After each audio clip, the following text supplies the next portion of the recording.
How to fix cannot remove anything from your Mac desktop. So I'm gonna show it to you. I want to remove this folder, right click and move it to trash. Now it wants from me the password, so I'm gonna enter my password.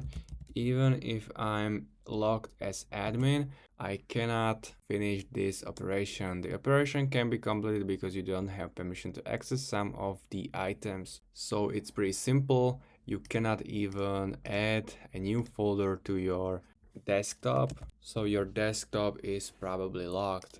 So in your top menu bar, open Go and now go to Computer. Now open Macintosh HD, go to Users and open your user. And as you can see, the desktop is locked here. So right click it, click Get Info and unmark this locked option. And now you can close it. And if you move this to the trash, you can enter your password, and that's how you can do it. So if you find it really helpful, please consider subscribing and see you next time.